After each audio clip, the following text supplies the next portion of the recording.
नमस्कार साथियों। आज का हमारा टॉपिक है हिंदी एवं अन्य भारतीय भाषाएं। चलिए स्टार्ट करते हैं। देखिए, सबसे पहले हम हिंदी शब्द को समझते हैं कि हिंदी शब्द की उत्पत्ति कैसे हुई। तो हिंदी शब्द की उत्पत्ति हुई है सिंधु नदी के नाम पर। देखिए, यहां से आप मुझे अच्छे से सुनिएगा। हिंदी का जो शब्द है वो सिंधु नदी से पड़ा है। जो ईरानी लोग थे वो शाह को हा पढ़ते थे, इसलिए सिंध से ये हिंद हुआ और आज हिंद से हिंदी हो गया।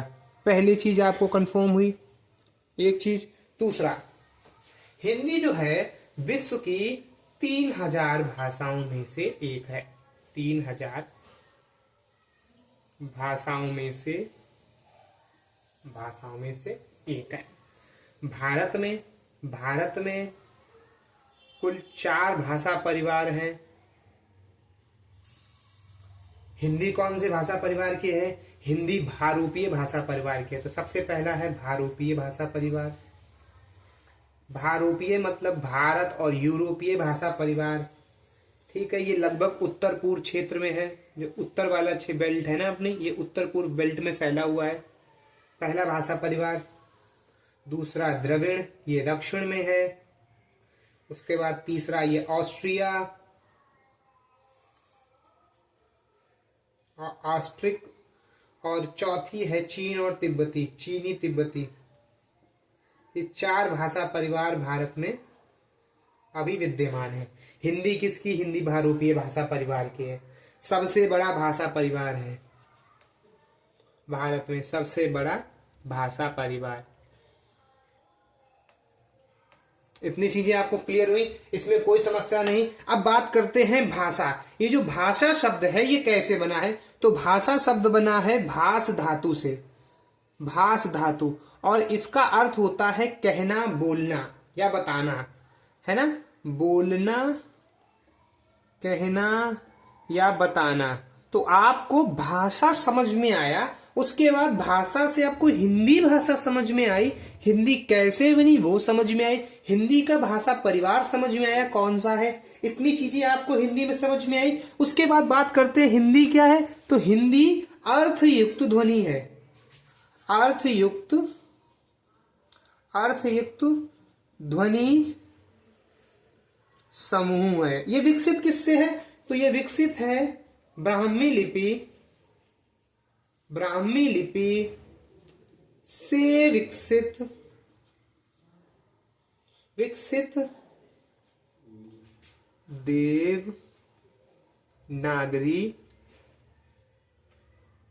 लिपि। आपको ये चीज समझ में आया? हिंदी किससे विकसित है? हिंदी देवनागरी लिपि से। देवनागरी लिपि किससे विकसित है? ब्राह्मी लिपि से। आपको समझ में आया हिंदी है क्या? एक अर्थयुक्त ध्वनि है। हिंदी नाम कैसे पड़ा? हिंद सिंध हिंदी। हिंदी 3000 भाषाओं में से एक है। हिंदी का भाषा परिवार क्या है? भारूपीय भाषा परिवार। हिंदी के विषय में आपको इतनी चीजें समझ में आई। उसके बाद बात करते हैं हिंदी का विकास क्रम। आखिर हिंदी जो आज हम लोग हिंदी पढ़ रहे हैं ये यहाँ तक कैसे पहुंची है।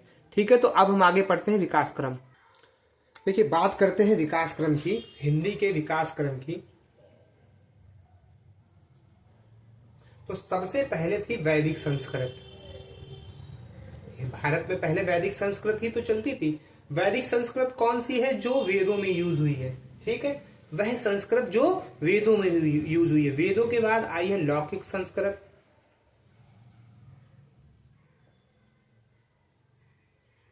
लौकिक संस्कृत ये वो है जिसमें रामायण महाभारत लिखे गए हैं। उसके बाद आई है पाली। उसके बाद आई है प्राकृत। प्राकृत के बाद यहां से आई है हिंदी का एक हिंदी शुरुआत यहां से हुई है। प्राकृत के बाद विकास हुआ है अपभ्रंश। और अपभ्रंश का अर्थ होता है, अपभ्रंश का शाब्दिक अर्थ होता है बिगड़ा रूप। बिगड़ा रूप, ठीक है। अपभ्रंश का शाब्दिक अर्थ होता है बिगड़ा हुआ रूप। अपभ्रंश हिंदी का शुरुआती रूप माना जाता है। मतलब उत्पत्ति अगर पूछी जाए हिंदी की उत्पत्ति किससे हुई है? अपभ्रंश से। ठीक है, आप इस चीज को याद रखिए। उत्पत्ति का मतलब प्राकृत के बाद पहली बार जो आज हम लोग हिंदी पढ़ रहे हैं वो अपभ्रंश के रूप में विकसित हुई। अपभ्रंश के बाद आया अपहट्ट। अपहट्ट इसका परिष्कृत रूप था। परिष्कृत मतलब होता है और शोधित किया हुआ, और हमने उसको रिफाइन किया। अपभ्रंश से अपहट्ट बनी, और अपहट्ट से बनी है प्रारंभिक या प्राचीन हिंदी। प्राचीन हिंदी या प्रारंभिक हिंदी। और इस प्रकार हमको हिंदी मिली प्रारंभिक। आपको ये चीज समझ में आई कि हिंदी कैसे बनी। सबसे पहले वैदिक संस्कृत हुई। तो वैदिक संस्कृत क्या है? हिंदी की जननी है। मतलब अगर पूछा जाए हिंदी का मूल क्या है, हिंदी की जननी क्या है, तो वो वैदिक संस्कृत है। लेकिन हिंदी उत्पत्ति किससे हुई है? वो अपभ्रंश से हुई है। ठीक है, तो सबसे पहले वैदिक संस्कृत थी जिसमें वेद लिखे गए। लौकिक संस्कृत वह समय था जिसमें रामायण और महाभारत लिखे गए। उसके बाद पाली। पाली वह टाइम था, ये बेसिकली इसे मगधी भाषा भी बोला जाता है। आप लोग अगर जैन और बुद्धिज्म पढ़े होंगे तो आपने उसमें इसको बहुत अच्छे से पढ़ा होगा पाली। और आपको याद भी होगा जो बौद्ध धर्म है उसके जो त्रिपिटक हैं, आपको याद होगा त्रिपिटक हैं, विनय पिटक, सुत्त पिटक और अभिधम्म पिटक, वो पाली भाषा में ही लिखे गए। तो अगर इसका टाइम पीरियड देखोगे तो आप अप्रॉक्स मान के चलो 500 बीसी के आसपास का टाइम है। उसके बाद प्राकृत जो थी ये सामान्य बोलचाल की भाषा थी। देखिए एक चीज आप और समझिएगा, आप एक चीज समझिएगा, वैदिक संस्कृत थोड़ी सी टफ थी, थोड़ी लौकिक संस्कृत थोड़ी सी इजी हुई। उसके बाद पाली आई। पाली ने लौकिक संस्कृत को थोड़ा सा और आसान किया। और प्राकृत पहली ऐसी थी जो सामान्य बोलचाल में यूज होती थी, मतलब लोकली बोली जाने वाली। प्राकृत कोई भाषा नहीं है, ये लोकली तौर पर जो चीजें बोली जाती थी, सामान्य बोलचाल की भाषा थी, है ना। लोकली जो भाषाएं प्रचलित हो गई वो थी, ये सामान्य बोलचाल की भाषा थी। और फिर तो मैंने आपको बता दिया प्राकृत से प्रकट हुआ है या उत्पन्न हुआ है अपभ्रंश, जो कि हिंदी का बहुत प्रारंभिक रूप था। हिंदी जो आज हम लोग देखते हैं उसके प्रारंभिक साक्ष्य यहीं से मिलेंगे। इसीलिए हिंदी की उत्पत्ति किससे हुई? अपभ्रंश से। अपभ्रंश को हमने और परिमार्जित किया, परिमार्जित मतलब और हमने रिफाइन किया, उसको अपहट्ट बनाया। और अपहट्ट से उसके बाद और उसको रिफाइन किया अपहट्ट को, और उसके बाद हमने क्या बनाया? प्रारंभिक हिंदी। तो आपको हिंदी का विकास क्रम समझ में आया, इसमें कोई समस्या तो नहीं होनी चाहिए आपको। ठीक है, अपभ्रंश का शाब्दिक अर्थ क्या होता है? बिगड़ा हुआ रूप। अब बिगड़ा हुआ रूप किसका होगा? संस्कृत का ही तो होगा। तो आप इसको ऐसे समझ के चलिए, विकास क्रम समझ में आया। इसके बाद हम लोग बात करते हैं जो अपभ्रंश है। क्यों? क्योंकि यहाँ ये स्टेज ऐसी थी, यहां से कई सारी भाषाओं की उत्पत्ति होगी, कई सारी बोलियों की उत्पत्ति होगी। आप समझिए क्यों? क्योंकि ये वो रूप है जिसने हिंदी को एक स्ट्रक्चर दे दिया है। अब उस स्ट्रक्चर में हल्के हल्के परिवर्तन करके क्या नाम पश्चिमी हिंदी भी बनेगी, फिर उसमें थोड़े से और परिवर्तन कर दिए तो वो पूर्वी हिंदी बन जाएगी। आप समझिए, है हिंदी ही पर उनके नुक्ते अलग हो जाएंगे, उनके प्रत्यय, उनकी भाषा, उनके बोलने का ढंग अलग हो जाएगा, लेकिन सब होगा एक स्ट्रक्चर। मतलब अपभ्रंश आप एक ये मान के चलिए, एक जो फर्मा होता है, हम लोगों को फर्मा पता है ना, कि किसी डबल एक्सल पैंट को काटना है तो एक हमें फर्मा सेट कर लिया कि डबल एक्सल का ये साइज है, तो अपभ्रंश वही एक प्रकार का फर्मा है। इसमें ही परिवर्तन कर करके, इसमें चेंजेस कर करके हमने हिंदी के विभिन्न प्रकार के रूप, विभिन्न प्रकार की भाषाएं और विभिन्न प्रकार की बोलियों को उत्पन्न किया है या उनकी उत्पत्ति हुई। तो हम अपभ्रंश के विषय में अभी पढ़ेंगे। अब मैंने आपसे बोला कि हम अब अपभ्रंश के रूप में पढ़ेंगे। अपभ्रंश मैंने आपको बताया क्या है कि ये संस्कृत का बिगड़ा हुआ रूप है। संस्कृत का बिगड़ा हुआ रूप। अपभ्रंश का शाब्दिक अर्थ ही होता है बिगड़ा रूप या बिगड़ा हुआ। किसका? संस्कृत का। मैंने आपको अपभ्रंश भी समझा दिया कि क्या होता है। उसके बाद हम बात करते हैं अपभ्रंशों के विषय में। हिंदी में कई सारे हिंदी में नहीं, बेसिकली कई सारे अपभ्रंशों को हम लोग यूज कर रहे हैं और उन्हीं से रिलेटेड हम भाषाओं को भी यूज कर रहे हैं। जैसे हम सौर सैनी अपभ्रंश, जो कि सबसे फेमस अपभ्रंश है, सौर सैनी अपभ्रंश, ये अपभ्रंश है जिससे उत्पन्न हिंदी भाषाएं कौन कौन सी हैं। देखिए मैंने आपको बताया, यहां पर रुक जाइए एक सेकेंड। ये अपभ्रंश का कॉलम हो गया और इधर साइड भाषाएं। अब मैंने आपको बताया कि अपभ्रंश एक प्रकार का फर्मा है जिसमें हम हल्के हल्के परिवर्तन करके भाषाओं को निर्मित करेंगे। जैसे हमने सबसे पहला अपभ्रंश लिया सौर सैनी अपभ्रंश। सौर सैनी अपभ्रंश। ये अपभ्रंश है जिसने निर्माण किया है किसका? पश्चिमी हिंदी का। अब देखिए पश्चिमी हिंदी में अभी हम बोलियां भी पढ़ेंगे। पश्चिमी हिंदी जिसपे 5 बोलियां हैं। उसके बाद है सौरसैनी अपभ्रंश से ही राजस्थानी भी विकसित है।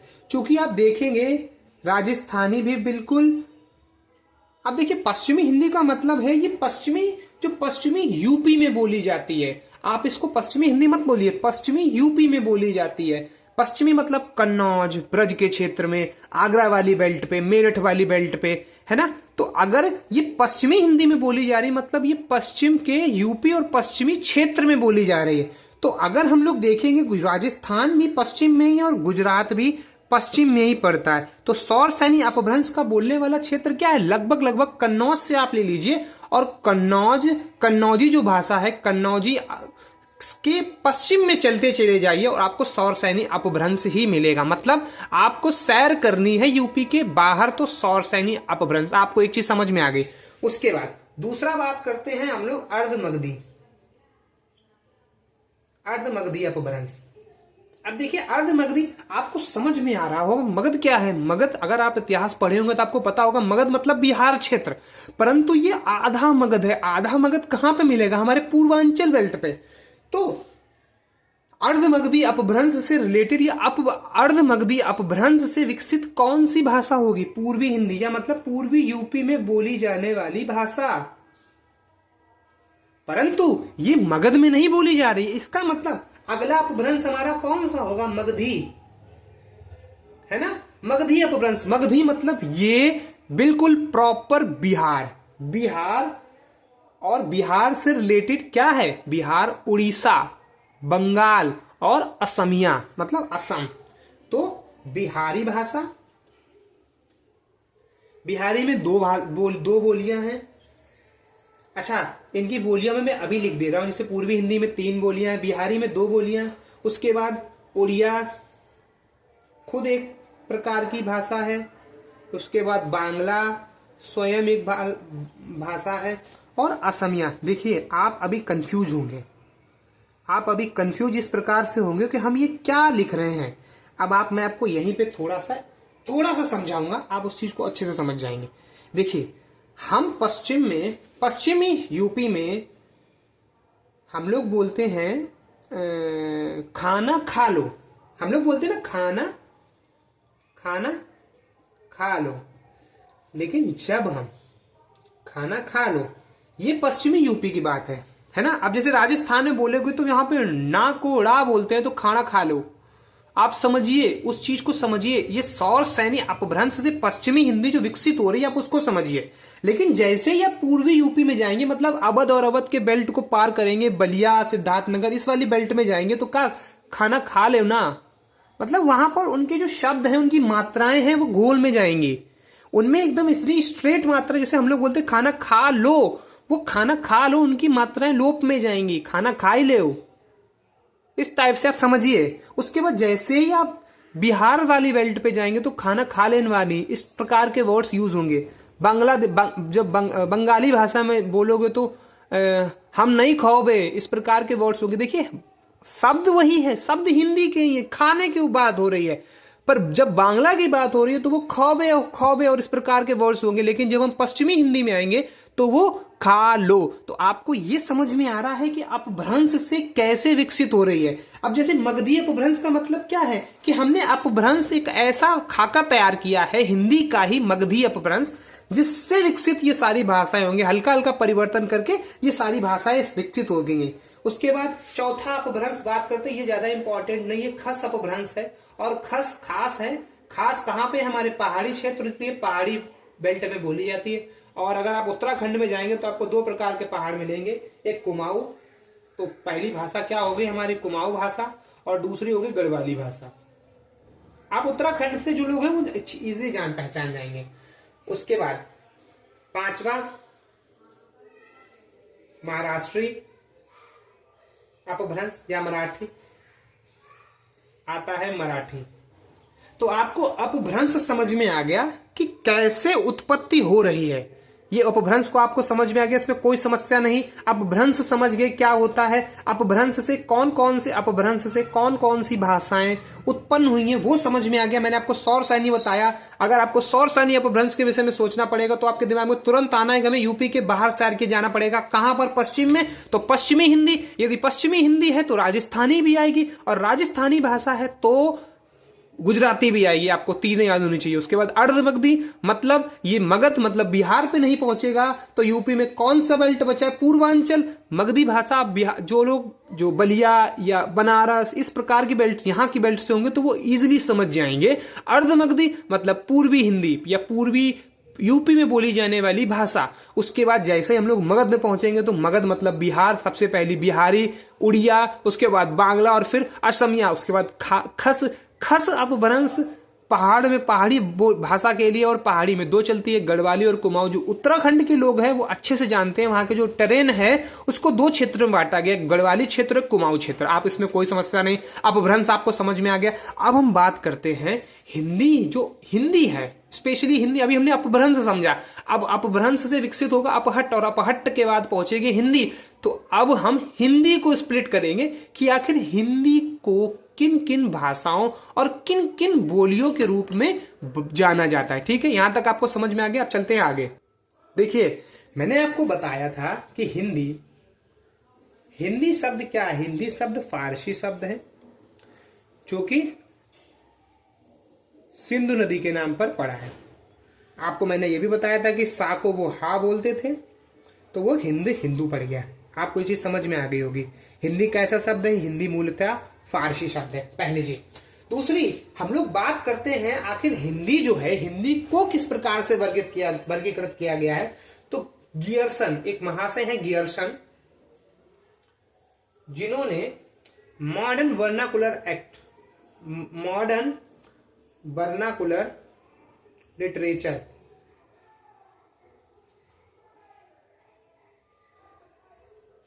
लिटरेचर ऑफ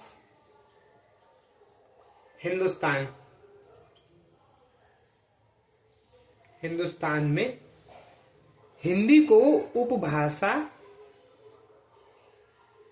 और बोलियों के रूप में वर्गीकृत किया है। और इनकी एक पुस्तक है the linguistic survey of India, अ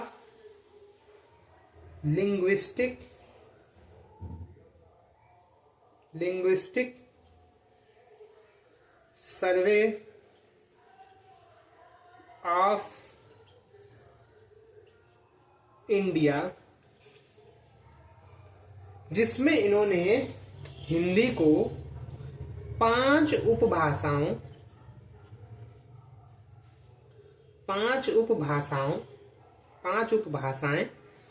और 17 बोलियों में स्प्लिट किया है। ठीक, अब इन 5 भाषाओं के अंतर्गत ही ये 17 बोलियां आएंगी। मैंने आपको बताया था ना कि पश्चिमी हिंदी में 5 बोली बोली जाती है। तो पश्चिमी हिंदी क्या होगी? एक प्रकार की उपभाषा होगी जिसके अंदर 5 बोली आती है। तो ये आपको समझ में आ गया। गियर्सन की अ लिंग्विस्टिक सर्वे ऑफ इंडिया पुस्तक है जिसमें इन्होंने 5 उपभाषाएं और 17 बोलियों में हिंदी को स्प्लिट किया है। अब हम इन 5 उपभाषाओं और 17 बोलियों के विषय में पढ़ेंगे। देखिए, सबसे पहले हम पहली उपभाषा के विषय में पढ़ेंगे। यहां पर मैं उपभाषा का कॉलम बना देता हूं। यहां पे उपभाषा और यहां पर बोलियां। ठीक है, तो सबसे पहली उपभाषा हम लेंगे पश्चिमी हिंदी। अब पश्चिमी हिंदी का मतलब है कि जो हिंदी पश्चिम में बोली जाती हो। पश्चिम को मैंने कन्नौज से लेके रखा है, तो कन्नौज में कौन सी बोली बोली जाएगी? कन्नौजी। ठीक है, अब जैसे ही आप कन्नौज के पश्चिम में चलेंगे तो आप ब्रजमंडल में पहुंचेंगे, और ब्रजमंडल में मतलब ब्रजभाषा। और जैसे ही आप कन्नौज से दक्षिण की तरफ बढ़ेंगे तो आप बुंदेल में पहुंचेंगे तो बुंदेली भाषा। ठीक, तो आपको कन्नौज समझ में आ गया। कन्नौज, जो लोग मथुरा जानते होंगे, कन्नौज से जो होंगे, कन्नौज फर्रुखाबाद वाली बेल्ट से होंगे, वो जानते होंगे कन्नौज से पश्चिम में जैसे ही जाएंगे तो हमें मथुरा पड़ता है। और मथुरा कौन सा बेल्ट है? ब्रज क्षेत्र का। और जैसे ही हम लोग कन्नौज से दक्षिण की तरफ जाएंगे तो इटावा, औरैया, है ना। जालौन वाली बेल्ट और जालौन वाली ये कैसी बेल्ट है, ये बुंदेल भाषा वाली है ना, बुंदेली भाषा जिसे बुंदेलखंड भी बोला जाता। ये चीजें समझ में आई, 3 बोलियां समझ में आ गई आपको। पहले कौन सी, कन्नौजी, ब्रज और फिर बुंदेली। देखिए ब्रज का इतना बड़ा क्षेत्र है, ब्रज को इतने बड़े क्षेत्र में बोला जाता है कि कई बार ब्रज को ब्रज भाषा भी बोल दिया जाता है, परंतु ये भाषा नहीं है, ये बोली ही है, परंतु इसका विस्तार क्षेत्र बहुत बड़ा है। ठीक है, उसके बाद चलते हम लोग ब्रज पे। जैसे ही ब्रज में चलेंगे तो आप सीधे कहां चलेंगे, आप ब्रज से सीधे जब दिल्ली की तरफ बढ़ेंगे तो आपको वहां पर क्या मिलेगी, आपको खड़ी बोली मिलेगी। लोग बोलते हैं ना तेरे को कहां जाना है, जैसे आप जो दिल्ली में गए होंगे उनको पता होगा तेरे को कहां जाना, तो ये कैसी बोली, ये खड़ी बोली है ना। और खड़ी बोली को क्या बोलते हैं, कौरवी। देखिए आपको याद होगा जो कौरवों की राजधानी क्या थी, इंद्रप्रस्थ, और आज का जो उस समय का इंद्रप्रस्थ था वो आज का क्या है, दिल्ली। इसलिए खड़ी बोली को कौरवी भी बोला जाता है। उसके बाद जैसे ही आप दिल्ली से और आगे बढ़ेंगे तो क्या मिलेगी, हरियाणवी, है ना, आपको हरियाणवी मिलेगी। और हरियाणवी जिसको हम लोग ब्राचड़ भी बोलते हैं, सॉरी बांगरू। ठीक है, इसमें आपको कोई समस्या तो नहीं है। उसके बाद ठीक है, आपको यहां तक समझ में आ गया पश्चिमी हिंदी में कौन कौन सी भाषा आएंगी, कन्नौजी, ब्रज बुंदेली, खड़ी बोली और हरियाणवी। अब हम दूसरी उपभाषा के विषय में बात करते हैं पश्चिम से, और हम पश्चिम में चलेंगे तो हमको कौन सी मिलेगी, राजस्थानी भाषा मिलेगी, राजस्थानी उपभाषा मिलेगी। अब राजस्थानी उपभाषा के अंतर्गत आपको ये याद करना पड़ेगा। सबसे पहली, राजस्थान की राजधानी क्या है, जयपुर, तो जयपुरिया या जयपुरी। जयपुरी को क्या बोलते हैं, ढूंढारी भी बोलते हैं। ठीक है, जयपुरी को। उसके बाद आपको मेवात पता होगा, है ना, मेवात पता होगा, मारवाड़ी पता होगी, मारवाड़ क्षेत्र। आप यदि आप थोड़ा सा इतिहास पढ़े होंगे, हिस्ट्री पढ़े होंगे, तो आप इन शब्दों से रिलेट कर पा रहे होंगे। मेवाती भाषा हो गई, मारवाड़ी भाषा होगी और मालवी भाषा होगी। इनमें आपको कोई डाउट, कोई समस्या, किसी प्रकार की कोई परेशानी तो नहीं। राजस्थानी उपभाषा जिसमें राजस्थान की राजधानी क्या है, जयपुरी को ढूंढारी बोलते हैं। उसके बाद मेवात क्षेत्र, मारवाड़ क्षेत्र, इसकी भाषा मारवाड़ी होगी, और मालवी। ये 4 प्रकार की बोलियां राजस्थानी में है। उसके बाद हम बात करते हैं तीसरी उपभाषा जो कि है पूर्वी हिंदी। पूर्वी हिंदी का मतलब है पूर्वी यूपी में बोली जाने वाली हिंदी, और इसका अपभ्रंश क्या मैंने बताया था, अर्धमगधी। आपको याद होगा इन दोनों के सौर सैन्य अपभ्रंश, पूर्वी हिंदी का क्या होगा, अर्धमगधी। और अर्धमगधी या अर्ध क्या नाम पूर्वी हिंदी है, तो ये कहां पर पहुंचेगी, ये अवध के क्षेत्र में पहुंचेगी, तो अवध हो गया। अब आप याद रखिएगा, जो लोग बघेलखंड बहुत कम लोग जानते होगा। अगर आपने यूपी का जो फिजिकल डेमोग्राफी पढ़ी होगी तो आपको पता होगा कि जैसे ही आप क्या नाम बनारस के आसपास पहुंचते हो तो बनारस के आसपास के क्षेत्र को बघेलखंड कहा जाने लगता है। तो वहां की जो भाषा होगी वो क्या होगी, बघेली। और उसी के जस्ट नीचे चले जाओगे तो छत्तीसगढ़ी।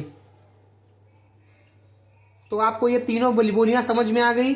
अवध से बघेली और बघेली से छत्तीसगढ़ी कैसे पहुंचे, इसमें कोई डाउट, कोई समस्या तो नहीं। उसके बाद चौथी उपभाषा के विषय में पढ़ते हैं जो कि है बिहारी। अब बिहारी का आप सबसे पहले हमें अपभ्रंश बताइए। बिहारी का अपभ्रंश बिल्कुल सही, मगधी।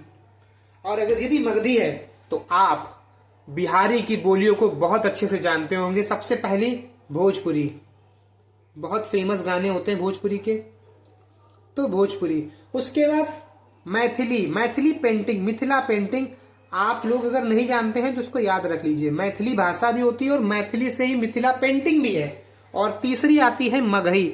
मगही जो है ये बिल्कुल जो रिमोट टेरेन है, जो बिल्कुल बॉर्डर लाइन है, किस साइड वाला, जो बंगाल वाला बॉर्डर, वहां पे ये लगभग बोली जाती है। आपको भोजपुरी, मैथिली और मगही याद हुई, इनमें कोई समस्या, कोई परेशानी तो नहीं। और 5वीं उपभाषा के रूप में हमें मालूम है पहाड़ी भाषा। और पहाड़ी भाषा में 3 प्रकार की बोलियां होंगी। एक तो कुमाऊं और गढ़वाली तो होगी,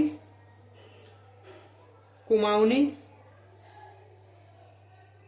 गढ़वाली, ये 2 भाषा तो होंगी। इसके साथ साथ देखिए नेपाली जो भाषा है वो इसमें दे दी जाती है ना। नेपाली भाषा इसमें ले ली जाती है, आप ले भी सकते हो और नहीं भी, कोई समस्या नहीं है। तो आपकी 5 उपभाषाएं और 17 बोलियों के विषय में मैंने आपको क्लियर कर दिया। देखिए 1 2 3 4 5 हो गई है पश्चिमी हिंदी की।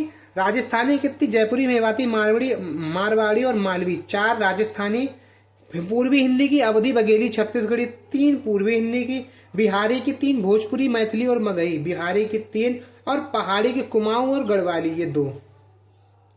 तो कितनी होगी? 5 4 9 3 12, 12 और 3 15 और 2 17। 5 उपभाषाएं और 17 बोलियों के विषय में हमने पढ़ लिया है। ठीक है, हिंदी एवं अन्य भाषाओं के विषय में मेरी तरफ से इतना ही।